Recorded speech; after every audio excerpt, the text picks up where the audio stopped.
So if you want to figure out like what type of ratios and mix and chemicals and stuff to use for house washing, um, you kind of want to figure out what your downstream injector is doing. I mean, to be honest with you, I kind of just played around with it and figured out what works. What I've found works for me is like in the summer and stuff when it's hot out, I can actually dilute my house wash mix so it's 50-50.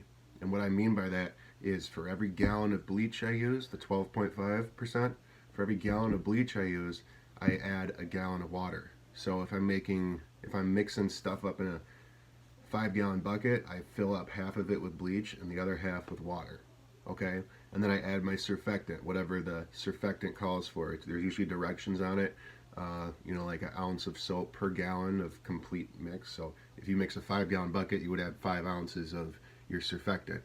And if you're using Gain, I usually just use like the cap it comes with. I fill a cap in there, and like you kind of just gotta, if you want more soapy, like more suds, then add some more soap, you know. Or if you're spraying the house and it's just not, the stuff's not dying pretty much instantly, like within a minute, it's not turning that brown and dying where you can just rinse it right off, then you got to go stronger with your mix. So like in the winter, um, bleach doesn't work as well. Things just don't work as well when it's cold. Like when you're cleaning dishes, you use hot water or whatever, or at least warm water. But in the winter, I'll go straight with the house wash mixing. And what I mean is I don't dilute the mix when I'm downstreaming. I just downstream straight bleach, straight 12.5% SH, sodium hypochlorite, and then I add my surfactant. Um, and that's the mix, And so like if maybe but the thing that's the reason why it's so why it's so hard to get a straight answer is because there's downstream injectors are different and there's a lot of different variables. Maybe the length of your hose causes your downstream injector to pull more, like pull easier or harder, or maybe your downstream injector is rated different, because you have it because everyone has a different gallon per minute machine and everyone has a different downstream injector usually, and there's just some different variables. So the best bet is really to just play around with it, mix, go on a job. And I mean, I honestly would try to get this right before you start going on jobs, because I to be honest with you, I just jumped into it. I was scheduling jobs before I even figured out downstreaming. And then at my first house, I remember I had to go back 4 different times because I tried the downstreaming. It didn't work. And then I thought I fixed it. I thought I figured it out, and it still didn't work. And then I told them it's not working, and I left, and I ordered an X-Jet. I ordered one of those X-Jet things, and then I got it to work. And I probably went way too strong with the X-Jet, but it's neither here nor there. And I actually used an X-Jet for a long time because I know it's hard to get that downstream injector concept down, but once you simplify it in your head, it's not as tough. But the things you need to know is your length of hose plays a variable. You can't have too long of hose and downstream. Um, for example, the issue with mine was I had one of those cheaper power wash units. It was a fully plumbed Honda Simpson combo, and it was a direct drive, and it had the unloader, the downstream injector, and the pump all built in together. And that downstream injector that it came with was only rated for 50 feet of hose. So when I added my 100 foot of hose, and then I had 150 feet of hose, it didn't matter what I was downstreaming. If I was downstreaming straight 12.5%, it wasn't going to pull it because it wasn't rated for that. So what I'm if you're going that route, you have to buy the correct downstream injector. Now here's another variable. With my 4 gallon a minute machine, it's weird, right? So like you can buy downstream injectors that are rated for between, it was 2 to 3 gallons a minute, 4 to 6 gallons a minute, and then like 6 to 8, if I'm not mistaken.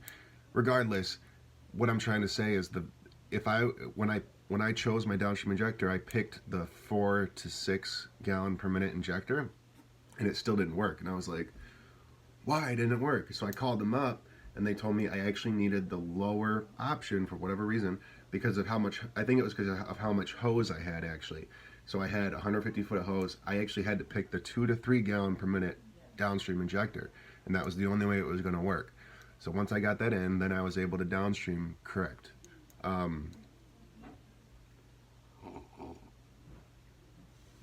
So in summary, don't be afraid to pick up the phone and call some of these sites where you buy this stuff from, whether it's Pressure Tag or Power Wash Store or Water Can, I don't know, any of the sites that you decide to order from. Pick up the phone and call them and speak with someone. If you're confused about what type of injector you need for your setup, they will help you out. They'll get you the right one and you'll be good to go. And then as far as mixing, I guess don't be so scared of going too strong. You know, you'll find out if it's too strong. If you're spraying and it's killing it right away and you're like, wow, I really don't need to be going this strong, I'm kind of wasting chem. Me personally, with house washing, when you're downstreaming, it's a pretty diluted mix, even if you are pulling straight 12.5. So I'm confident enough to spray as strong as I can with the house washing, and then I don't ever have to worry about having to go back and double down on things. Maybe some things were really dirty, they need to be hit again. So I like going straight 12.5 most of the time.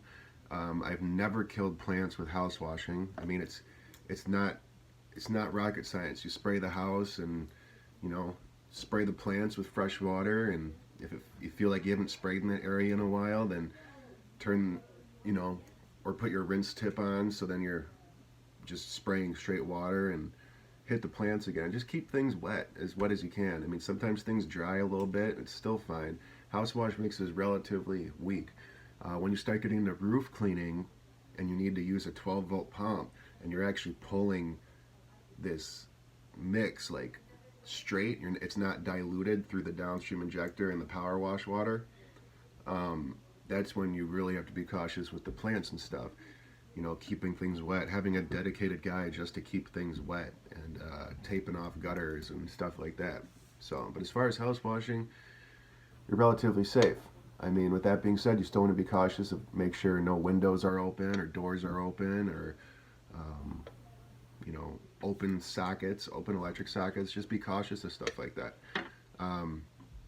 But in all my time washing, I've only had a couple scary instances, and they were both on older homes, and one of them I believe was aluminum siding, and I had a couple sockets pop, you know, smoke bellowing out. It was very scary, but luckily the only damage was to the socket, and I replaced it, and we were good. So, in summary, make sure you got the right downstream injector. Call the manufacturer if you have to. Don't go over 200 foot of hose. If you start going over 200 feet of hose, you're going to have to move your injector down the line on the hose. Some say you can go up to 250 or whatever, but again, call the manufacturer, call the site you're buying stuff from. They got some pretty well-trained people, and they'll help you out. But try not to go over 200 feet of hose, because then you can keep the downstream injector on your truck or trailer setup, whatever you got going on. And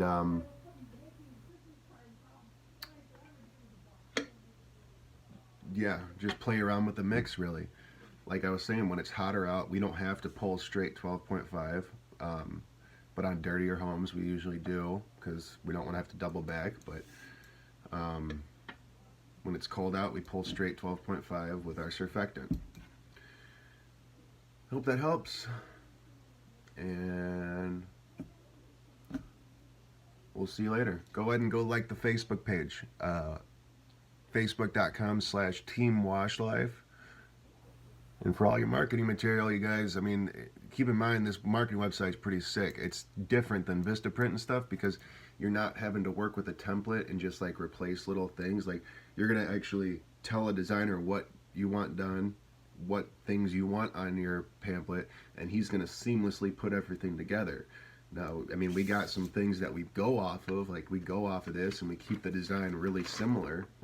But I mean, this was seamlessly put together with a designer. You're not going to build something like this on Vistaprint or some of those other sites. So if you want to stand out and really look good and kind of wow your customers and be like, wow, I wonder how much they paid for this. This is a nice pamphlet. It's clean. I've never seen anything like that. That's what you want people to be saying.